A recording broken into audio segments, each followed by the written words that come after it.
Courtly rhetoric in Spanish mysticism. If now we turn to the writings of the great Spanish mystics of the 16th century, St. Teresa and St. John of the Cross, we find them employing the whole rhetoric of courtly love, even its most delicate shades of expression. Here are the chief topics common alike to the troubadours and to these orthodox mystics.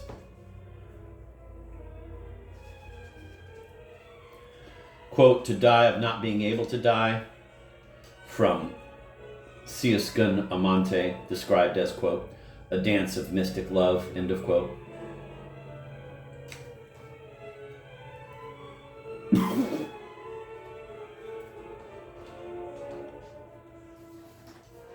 Back to the quote. Quote, to die of not being able to die, end of quote. The, quote, sweet cautery, end of quote. Quote, love's dart that wounds but does not kill. The salute of love. Passion that sets one apart from the world and other beings. Passion that renders every other kind of love colorless.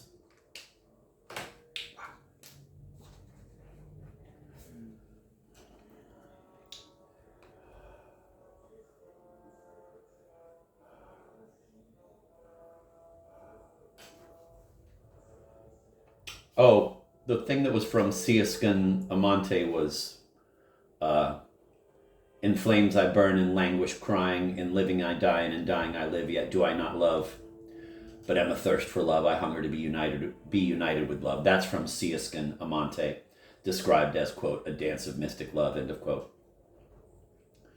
And then to die of not being able to die. This famous exclamation of St. Teresa's was inspired by the Franciscan Angela di Foligno, who said, quote, I die of a desire to die, end of quote. God damn, these people are twisted.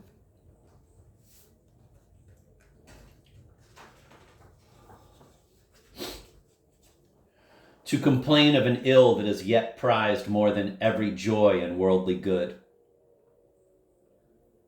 To deplore that words should betray an ineffable emotion, which nevertheless demands to be avowed. Love is a purifying emotion that drives away all vile thoughts.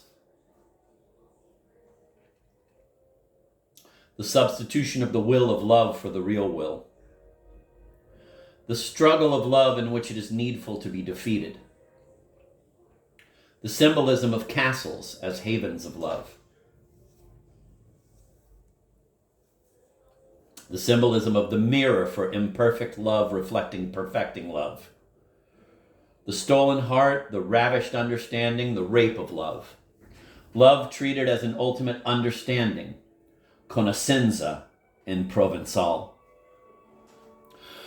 All this kind of thing has led to the materialistic psychologist from Voltaire to Freud to declare with odd assurance and purely on verbal grounds that mystics are the victims of a sexual aberration.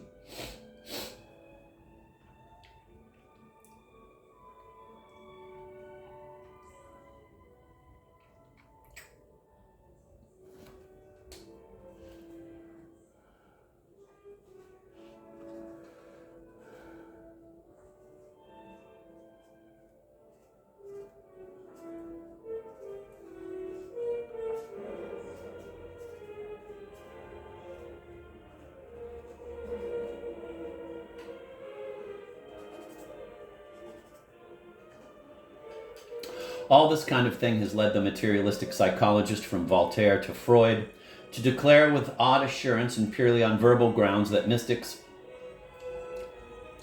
are the victims of a sexual aberration. And as is well known, the views put forth by the learned in the 19th century have now become the prepossessions of the vulgar.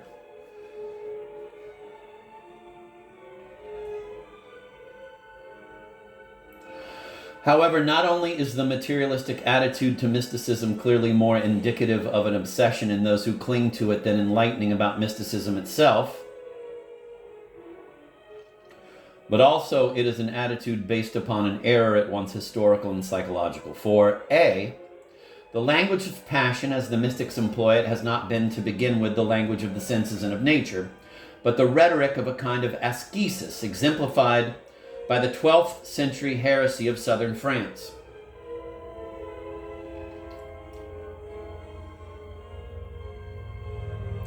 And B, geniuses such as St. John of the Cross and St. Teresa must have been more alive than anyone else to the perils of, quote, spiritual luxuriousness, end of quote. The expression is St. John's.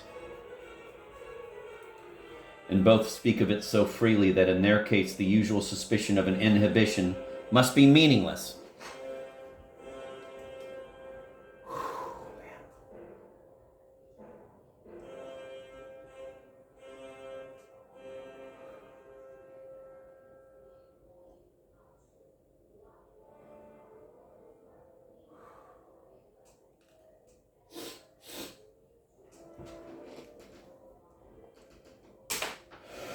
These 2 points deserve to be elaborated. In the first place, it needs to be insisted that the language of the mystics is not open to being confused with the profound nature of the experiences they underwent.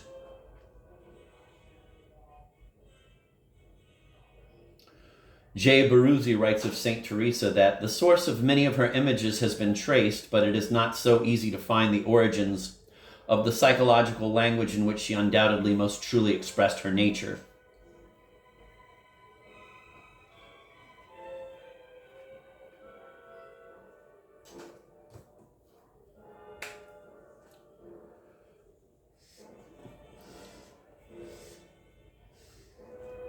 I'm going to repeat that. J. Baruzzi writes of St. Teresa that, quote, the source of many of her images has been traced, but it is not so easy to find the origins of the psychological language in which she undoubtedly most truly expressed her nature. End of quote. All mystics and St. Teresa, as much as any of them, complain of a want of new words, nuevas palabras, with which to praise the works of God as they experience these in spirit. Their silence is truer than their speech. The only thing I wish to do here is to consider the inherited material of their literary vocabulary.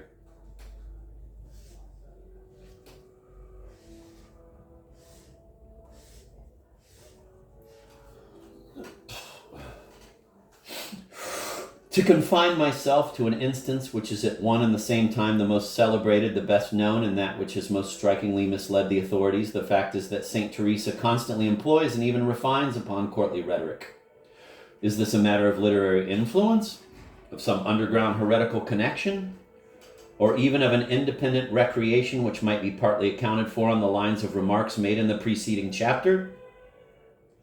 Quote, how can we tell, end of quote, Baruzzi says, quote, whether some of the images which John of the Cross takes from the Song of Songs were extracted directly from the biblical poem, or were not at the same time images which he rediscovered and, so to speak, verified for himself, because they expressed a newly experienced delight? End of quote. These are questions which I do not believe anyone is equipped to settle.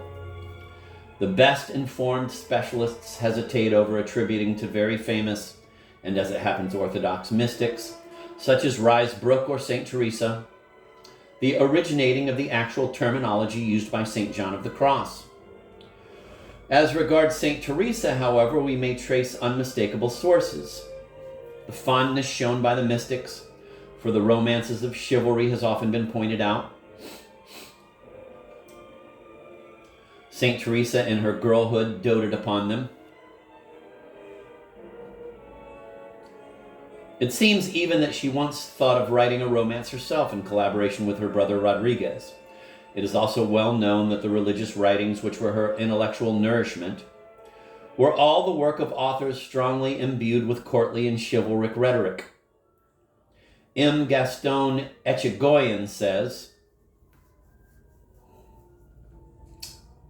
quote, the noble language of Amadis of Gaul,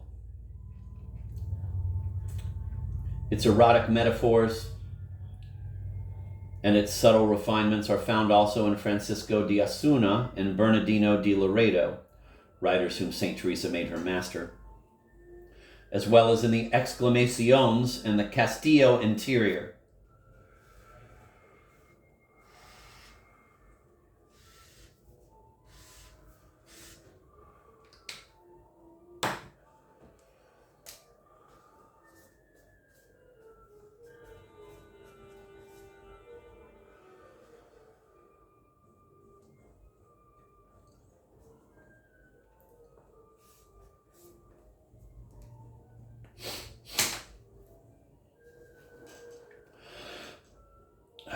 The quote continues.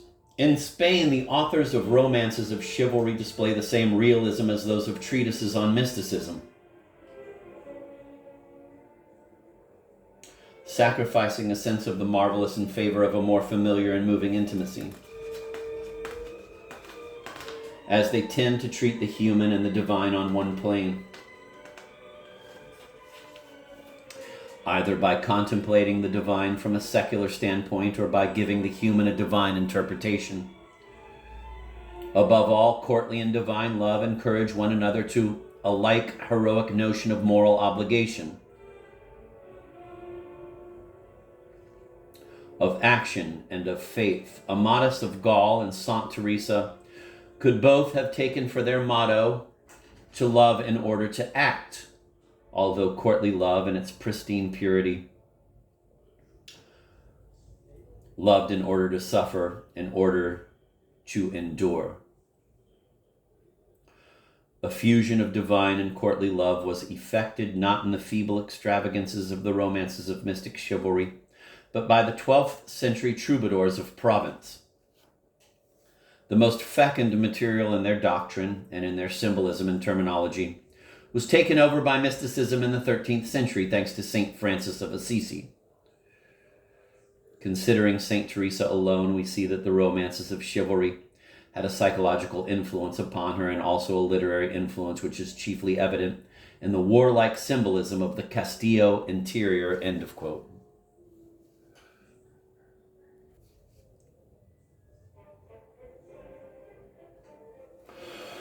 What an extraordinary return and incorporation of heresy by means of a rhetoric devised by heretics for use against the Church, in which the Church, thanks to the saints, eventually wrested from them. Let me summarize the stages of the process. The heresy of the perfect is brought down from Eros to Venus and has carried the length of kinship with a poetry of love apparently altogether secular.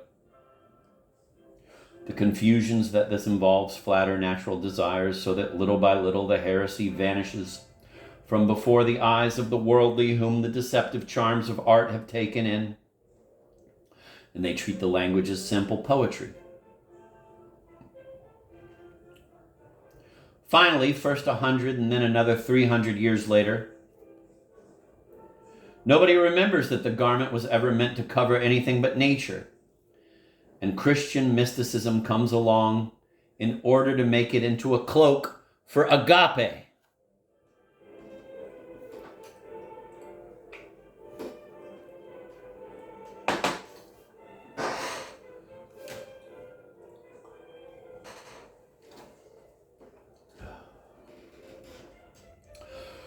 The partiality of the Christian mystics for the terminology of passion has generally been interpreted psychologically according to the materialistic superstition. Everything possible, and indeed rather more than everything possible, has been attributed to a deflection of sexual instinct.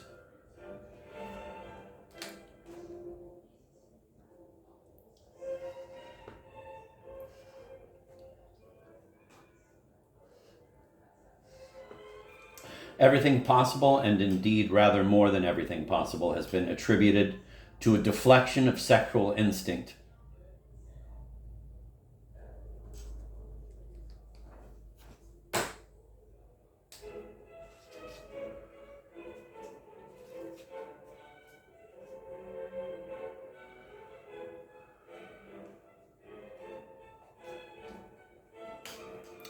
On the whole, the 19th century never felt greater self-satisfaction than when equating the superior with the inferior,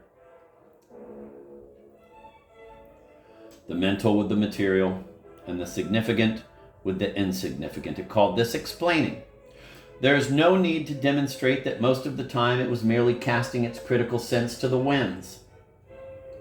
But I may remark that its propensity in this direction may well testify to some deep resentment of poetry and indeed of all creative and hence venturesome activity of the mind. I'm going to reread that. There is no need to demonstrate that most of the time it was merely casting its critical sense to the winds. But I may remark that its propensity in this direction may well testify to some deep resentment of poetry, and indeed of all creative and hence venturesome activity of the mind.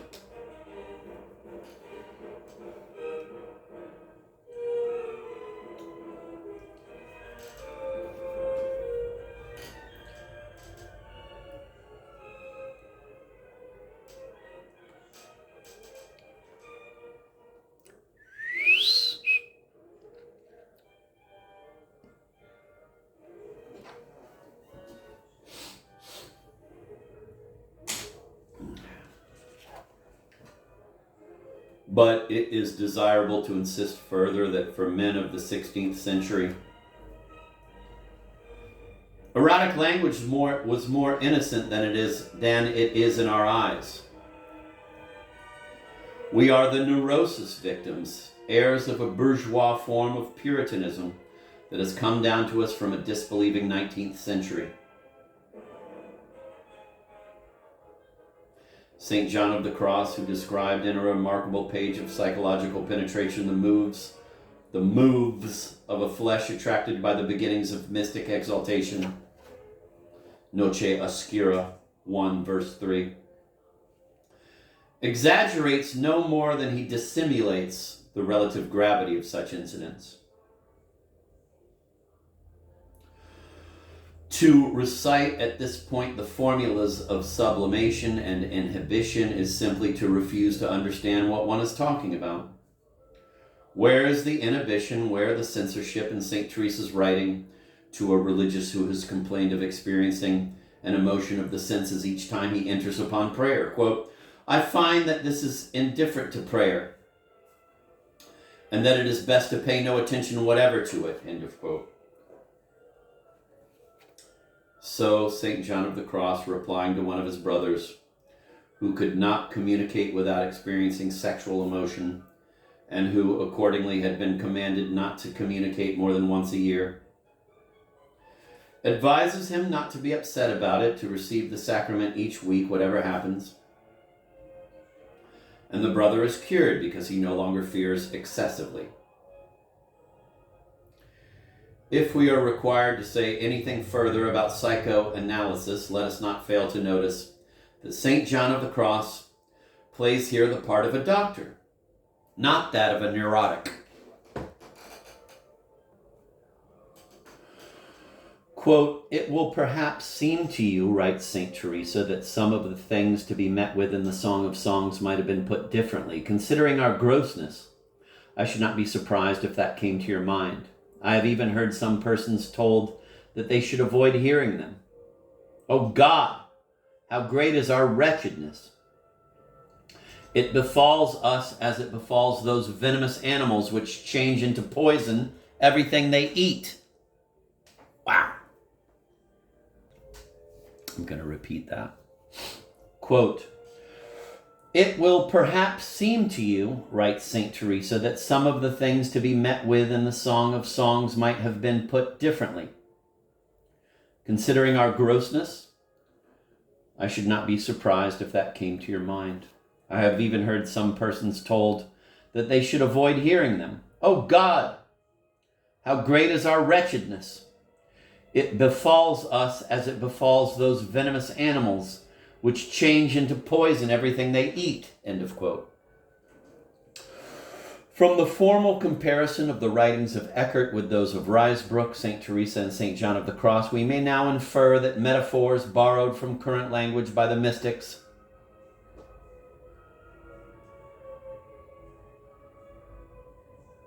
have a character in close relation to their doctrine of union or to their faith in the Incarnation. Rougemont, St. Teresa, and St. John of the Cross are very distinctly Christocentric. Everything in their mind sets out from them the drama of the division which sin opened between man and his Creator.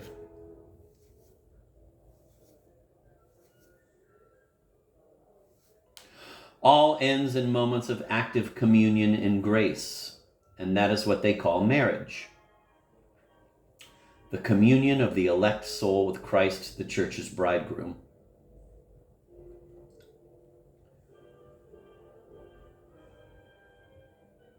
But the way of the parted man is passion. and passion is everywhere in their writings, whereas it is absent from those of Eckhart.